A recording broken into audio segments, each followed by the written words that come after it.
Welcome to Missions Life, where we share resources and encouragement for current missionaries, future missionaries, and those praying for missionaries. Missions can be hard, and we want to help you face the challenges of life, leadership, and ministry. We want your life to bear fruit for the gospel wherever you are. I'm Kyle Ferran, here with my co-host and wife, Heather. Welcome to the Missions Life podcast. Today on the podcast, we're joined by Elizabeth Vahey-Smith. And we had Elizabeth on the podcast last year sometime, and it was, I think, our third episode talking about TCKs, or Third Culture Kids. And we've invited Elizabeth back because she recently wrote a book called Trauma-Informed Leadership, which is a book that combines about a decade of leadership experience with her expertise as a certified trauma-informed care practitioner. And she equips leaders to identify and address the subtle, everyday traumas that can quietly undermine team trust and effectiveness. So her leadership background includes ministry and missions work, as well as her current role as COO of TCK Training, which is a training company recognized for its commitment to emotional safety in the workplace. And as an international speaker and full-time traveler, Elizabeth brings a globally informed perspective to the practical strategies she offers to missions leaders and teams looking to strengthen their team dynamics. So, Elizabeth, welcome back to the podcast. Thank you so much for having me. I'm really excited for this conversation. Very good. So this book just came out, right? Yes, it came out in January. Oh, that's exciting. Congratulations. Thank you. It's been a huge milestone that I'm really excited to have this resource available for people. I know I wish I had it 10 years ago. Well, Elizabeth, when people hear the word trauma, they often think of major crises or life-threatening events. Could you explain maybe what small traumas are and why they matter, especially as we talk about in the mission setting? Yeah. So when we're thinking about big T traumas, which people are often thinking about those major life events, these are huge crises and they have this continuing effect. Maybe people have nightmares or have phobias or have things that come out of that make a ton of sense because there's this huge, awful thing that happened. These smaller traumas, these are things that have happened and they have that same continuing emotional impact. We now have this fear or this anxiety or this concern that was born out of that initial event. And it may seem a lot smaller, like, does that really count as trauma at all? But by the fact that they are still being impacted by it moving forward into the future, that's what makes it trauma. And that's also what makes it really, really sneaky because these things are so small, we can often dismiss them as not being important. And then what we see happen is that these fears or phobias or anxieties that come out of this are allowed to persist instead of being met with trauma healing. No, that's really helpful. I appreciate you explaining that. Could you maybe share some examples of these small T traumas that missions leaders or team members or missionaries might experience? I mean, a lot of times without even realizing it. Yeah. So some of these things could be even from before working in the workplace. They can come out of childhood experiences. So I've worked with some people who, when they were a child, their household was put on their shoulders. Like it was their responsibility to run the household and make sure their siblings were doing what they were supposed to be doing. And if they weren't, they, as the oldest child, would get in trouble for that. And so what we see then in adulthood is this anxiety around everyone needing to do what they're supposed to do. And the fear that comes up is if you don't do what you're supposed to do, I'm going to get in trouble. And so sometimes on teams, we can see people who are micromanaging other people or constantly looking over their shoulder. And of course, that's not super fun to be interacting with on the team, but it could be coming out of a trauma like this. Or something else that we see is when kids have been praised a lot for their accomplishments, sometimes kids can take away this idea that I am valued because of the things that I achieve. And what that looks like in adulthood can be this constant need for achievement in order to prove value, as if value isn't present unless they have achieved these things according to their metrics. And so we can kind of see this relentless drive, even when it's not helpful or it's not necessary or it's not considerate of the other people on the team. And it's born out of this hard childhood experience that's taught us these things, these life lessons that we've never scrutinized because it didn't seem like that big of a deal when it happened, except now it's still impacting us in the workplace. Yeah, that makes sense. What about any small T traumas that might be going on just on team settings or that people are experiencing then as an adult in the mission field? Yeah, absolutely. Those happen too. A lot of different traumas happen in the workplace, especially. One example of this is job security threats. I've worked with people who had people say things or do things that just made them wonder, uh, is my job secure? Am I in trouble? Like those kinds of questions pop up. And maybe like once isn't super problematic, but if they've had several of these experiences that kind of send off alarms in their brain, that can make them feel like my job isn't secure. And then what we often see are they're making actions to try to secure their job in order to feel like I'm an essential part of this and I am very important and I should keep my job.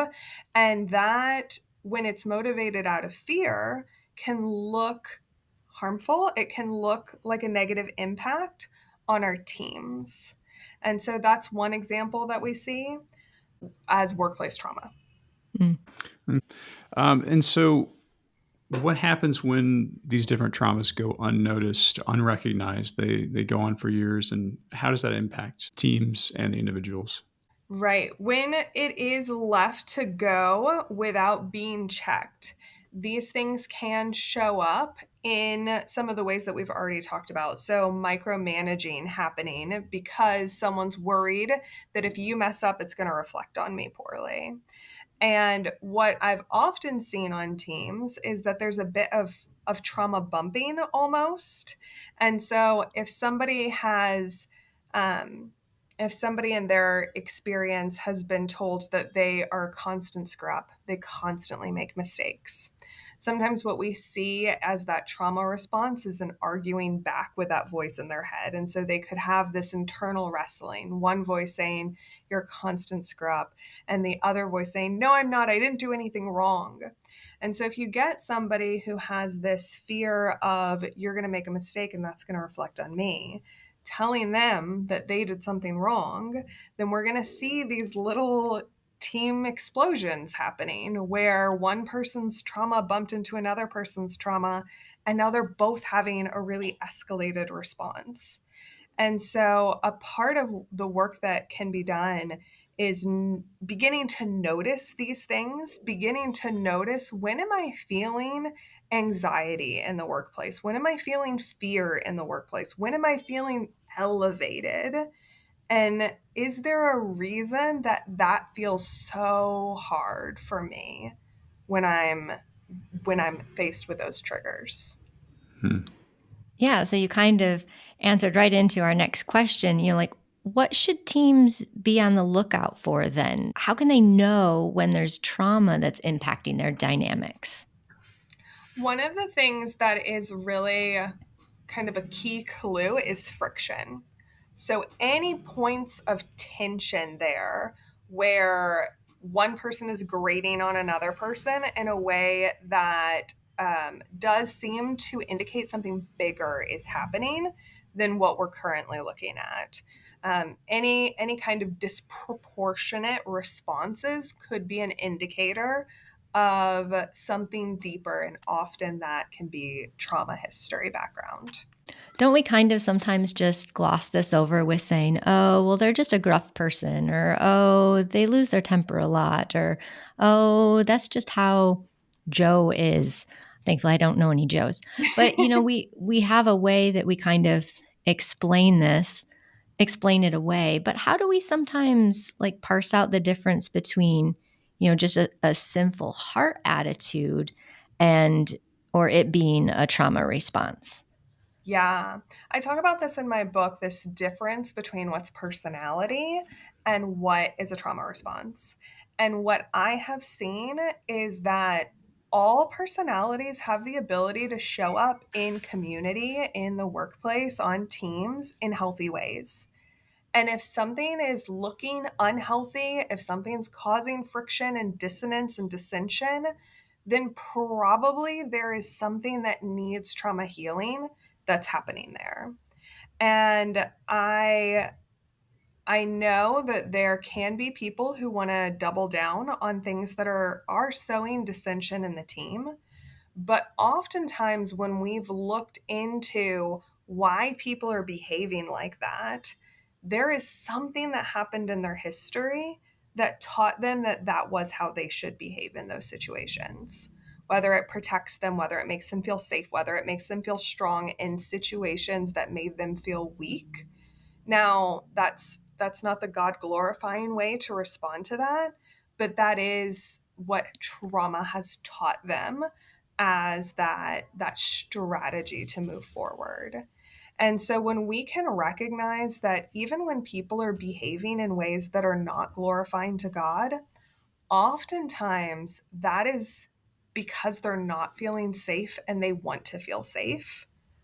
We can really move forward with compassion, and that moving forward with compassion can help establish safety in a way where people can feel comfortable to risk doing things that feel vulnerable.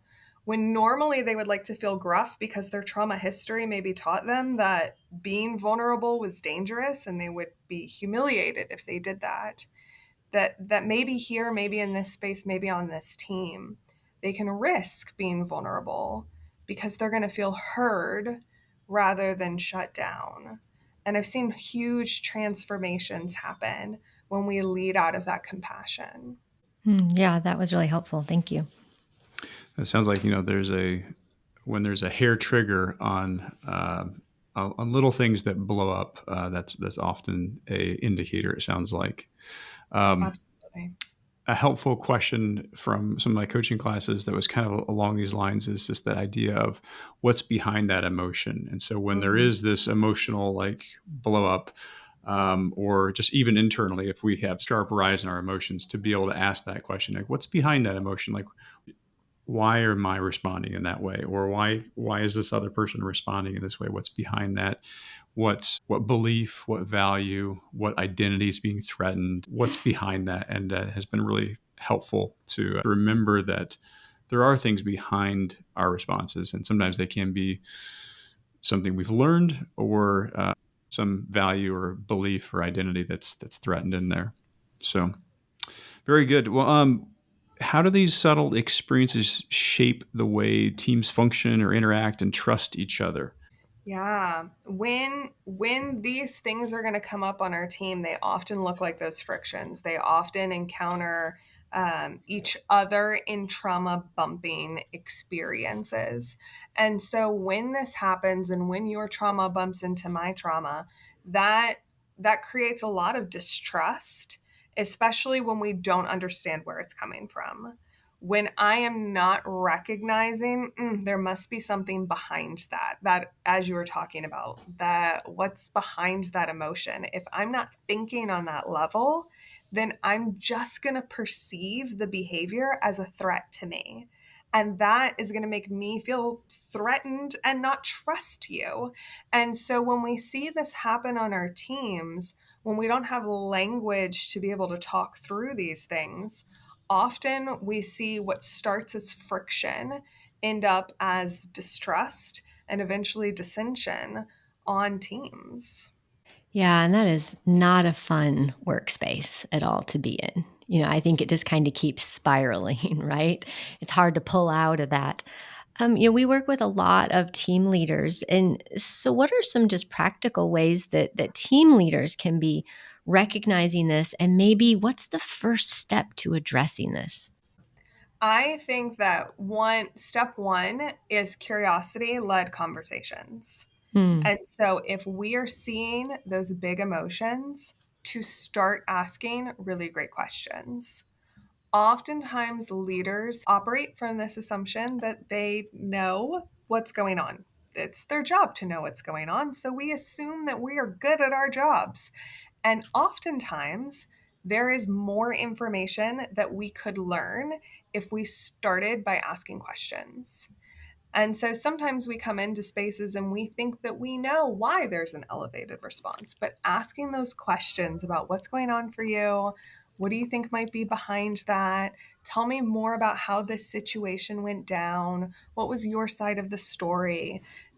More information is going to empower us as leaders to make wiser decisions in ways that strengthen the psychological safety of the space. Mhm. Because oftentimes, when elevated responses are happening, it's because people don't feel safe.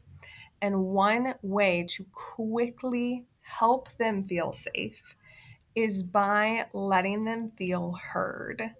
And so, hearing their side of the story, understanding very deeply where they're coming from before we move forward onto whatever next steps we need to have in our conversation. Hmm. Do you happen to have a list of those questions in your book? I do. I do. I Oh, have a that's list of great. great questions for you. Yeah, they're all in I there. bet. But you're so right. As soon as someone takes that posture, that listening posture, their whole body language changes and you yourself can just relax with Yeah. someone who's taken a posture of listening. I've had that happen in my own life. I've tried to at times remember to step into that space and watch it kind of soften the person across from me's response. It's amazing how powerful good questions and good listening skills can be in those kind of tense, critical situations. Absolutely. Absolutely. It's a game changer. Mm. Could you share one or two of those questions that would be helpful for our listeners, just as a example of those questions to help that Like, process? what would be your go to top 2 or 3 questions? If, let me just maybe set a stage. Like, there's a team meeting that happened, and there was maybe a hyper elevated response to a situation, and the team leader's like, I have no idea why that person responded aggressively or negatively or something. Yeah. So if I'm sitting in a one-on-one after the fact, then one of the first questions I would ask was, so what did you think? How did that meeting go for you? And just really starting at that preliminary space is going to help them not feel accused. They haven't been accused of anything. They don't know whose side I'm on. Maybe I agree with them. They don't know. But they're going to tell me everything that they saw from that experience. And what I could learn is that they felt really attacked by something that someone said or did that maybe I noticed or maybe I didn't. Right. And so just setting that stage of asking, so how did that meeting go for you? Can elicit so much really helpful information that helps me move forward accordingly. I think another conversation starter I could ask in that situation would be asking what was triggering for them. If I've already established the use of that language, and in my organization we're really comfortable using that. If I was in an organization that didn't have that language, I could ask something along the lines of, I noticed you got really elevated when this question was asked. What was going on there in that moment for you? And then really targeting that to see what was behind that emotion there. No, that's Yeah, helpful. we've used that one before. Just I noticed this was a little bit of there was some tension there. Can you help me understand that? And it opens a conversation of you've identified the issue. It puts it on the table of, hey, we're not going to just let this slide because behaviors we can't act like that as a teams and continue to function well. So there's that accountability factor, but needing to open up the space to be able to listen first, and then be able to address that. There's that balance there as leaders of, um, wanting to give people space and understand, but at the same time, not allowing destructive behaviors to continue on that are damaging the teams. So that is always a balance there, and oftentimes there is some things that can be discussed to help people grow in that, but also to change and change the behavior as well. Are there some common leadership mistakes that unintentionally leaders may do to reinforce some of these traumas instead of healing them? Yeah, yeah. I think most things that leaders do that are harmful are unintentional, right? I think all of us as leaders are trying to do well in our roles. And so there's so much unintentional things that do happen. One of those is that sometimes when we see elevated responses, it can feel a little bit like insubordination. It can feel a little bit like this is a problem that needs to be controlled. And so we can, as leaders, try to exert our authority over the elevated emotions. And the issue is when people are having an elevated emotion, and that means that they're not feeling safe for whatever reason, something has made them feel unsafe. And so they're having these big emotions to try to make themselves feel safe again. When we move in with the force of our authority, that feels like an attack. And it affirms what the brain is saying, that yes, you are unsafe. Yes, this was dangerous. This is exactly what you feared that it was. And so, if we as leaders can take a deep breath and recognize elevated emotions are a sign that they feel scared right now. They feel like they are in danger, and we can do something to help reestablish their sense of safety. That is going to drastically de-escalate the situation. Just as you were talking about, Heather, that like when people feel heard, that visible relax of their tension in that situation, that's what we want to achieve. And by exerting our authority, usually we escalate rather than achieve that transformative sigh of relief. No, that's really helpful. So, what are some ways that leaders could establish psychological safety? It starts with those curiosity led conversations. It starts with letting people feel heard. And I think then it moves into collaborative conversations. And so, yes, now I've heard what you have to say. And yes, we may have some expectations for how behaviors are going to happen in our workplace. But then thinking through the collaboration of, given that you have this trigger here, given that this thing makes you feel afraid, and so you're acting out in these ways, and given that we need this kind of behavior to keep a safe space in our workplace for everyone, what do you need in order to succeed? What can that look like? What reasonable accommodations can we provide you so that you have the ability to succeed in the workplace, even with this fear, but also meeting this expectation that I have? How can we do both? And What are some of the involve, things that, sorry, what are some of the things that people might mention that they need, or that is helpful to them? What are some things that you've come across? yeah. So I had one person who felt extremely triggered whenever there was a question that she didn't know the answer to. Presumably, previously, she would get in trouble for not knowing the answer to something. And so if I asked her a question that she didn't know the answer to, instead of saying, I don't know, she would get extremely upset. And that is challenging in the workspace when we need to be able to ask questions. And so we talked through this, and I said, so what do you need from me? Like, how can I support you if this is something that's triggering for you? And she said that if I rephrased my questions to ask, do you know where the bathroom is? That would be easier to say no to than if I just asked her, where is the bathroom? And she had to say, I don't know.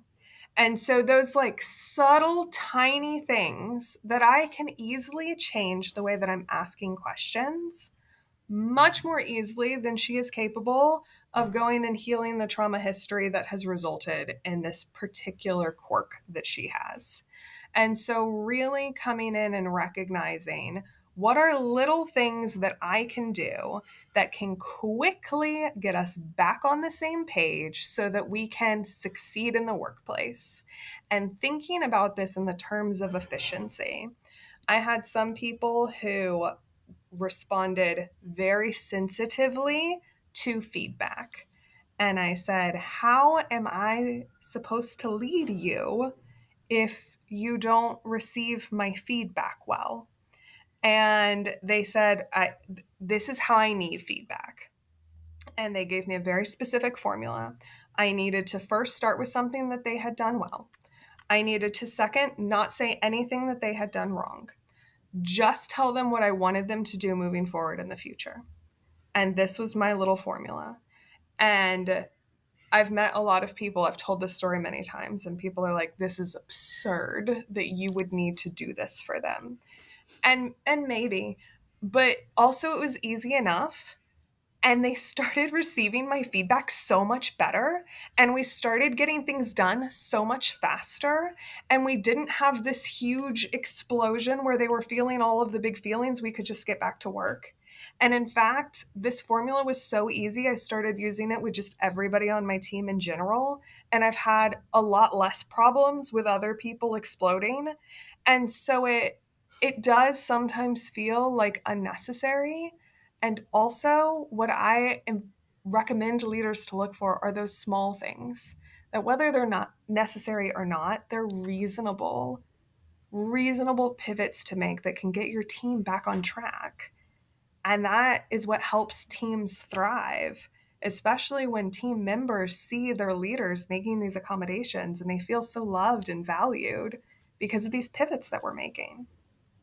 I think that's exactly what came to my mind, that extending compassion. You know, when you extend an accommodation or when you extend a way that you as a leader could pivot, it means you really heard them Yeah. and you value the relationship and you want to make that right. And does it help, you know, after a while of providing these accommodations that it might help the person lessen that trigger or maybe eventually be able to handle a different conversation? Or, you know, I think there has to be a starting place for a change of responses. Like we can't just a lot of times just change what might be a habit or a response for, you know, decades out of our life. There has to be some sort of starting point. Yeah, a lot of Yes. times our triggers or whatever they are, whatever things trigger us, it brings up all those emotions that we had from all those past experiences. Even though your feedback was good feedback, it was linked to all that Mm. junk that had happened before. So yes, it was a fine way to do it, but because of their past history, how they'd gotten feedback in the past, all of that junk the emotions came up and was linked to your new feedback, and so that causes a lot of issues that way. As you look at how people are responding in a team context, though, so someone responds poorly, their responses are now creating traumas for the rest of the team. How do you confront that issue and be like, I realize that this is difficult for you, but your responses are now causing traumas for other people. How do you work with that? Help them to see that that's what's happening.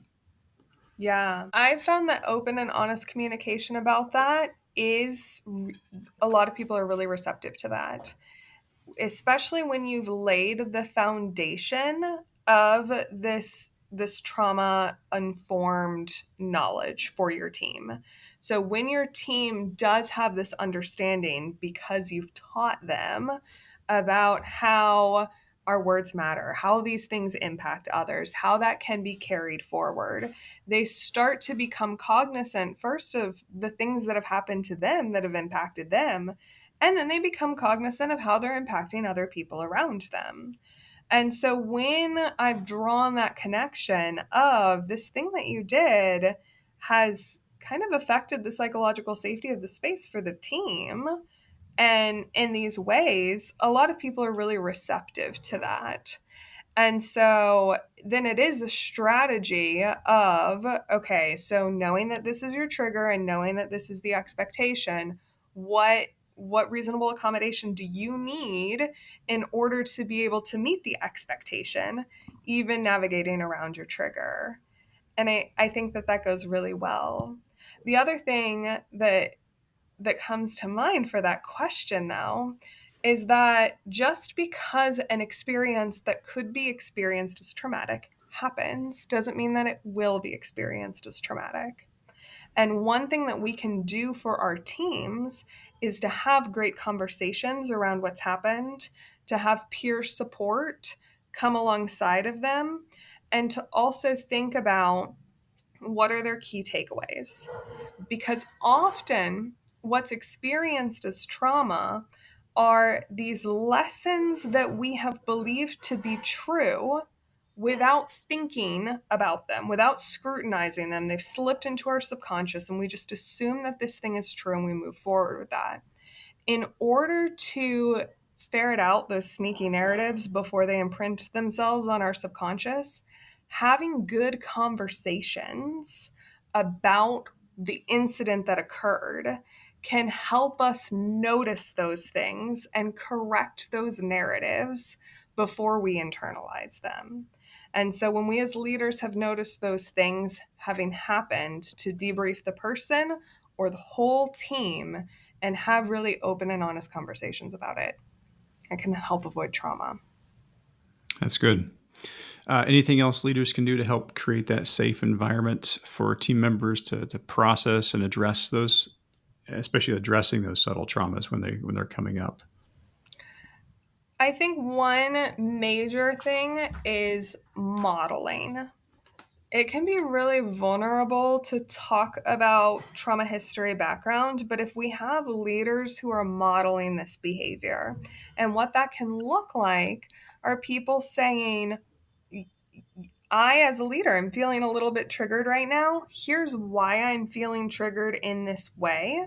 And so I want to handle that by taking a couple minutes and breathing through that, or asking for some clarification because while my brain is telling me that what you mean is that it's all my fault, I'm pretty sure that's not what you're actually saying. Could you clarify your intentions there?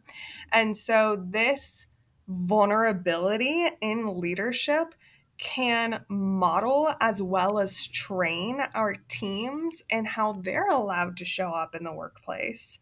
And we can make some of these conversations a little bit more run of the mill.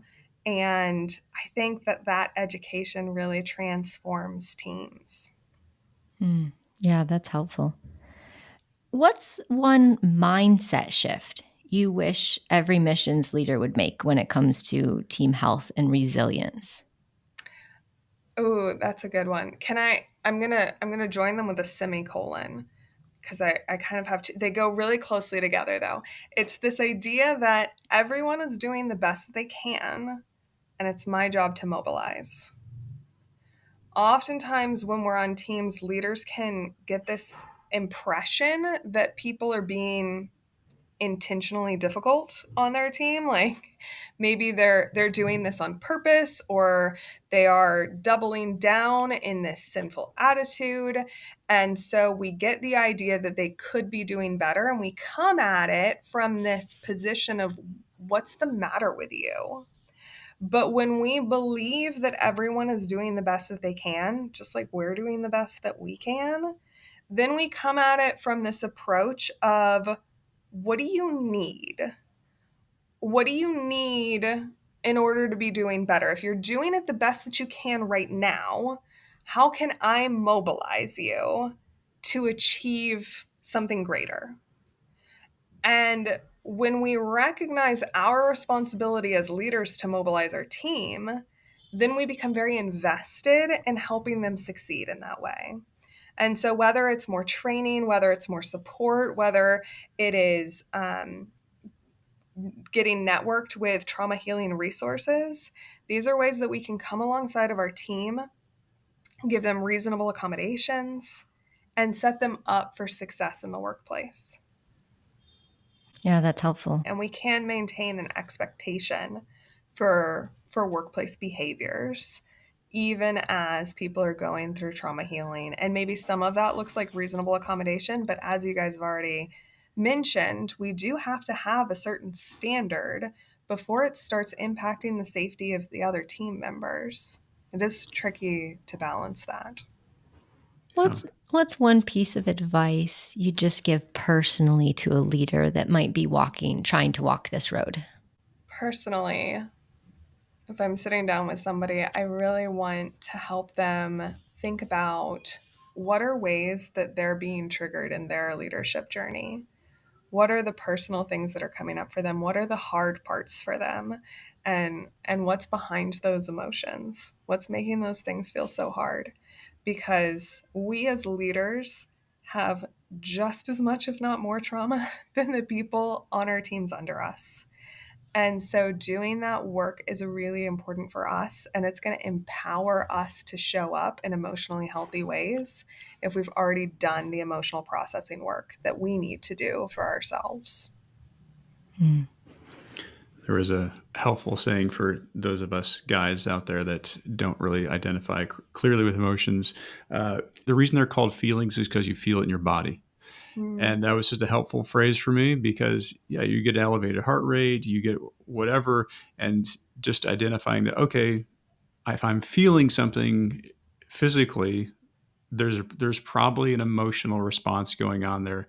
Take some time to figure out what that is.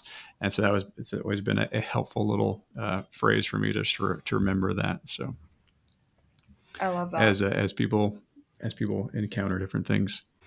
Um, what are any other resources that you have that would be helpful for people kind of taking the next step to dive a bit deeper into this and to look into how they can be learning more? Yeah, absolutely. I, of course, have the book, Trauma Informed Leadership. That's a fantastic resource. It goes so much deeper into all of the different things that we've talked about here. I also do leadership coaching and have a program that I run leaders through to help them recognize these things and start applying that into their workplace.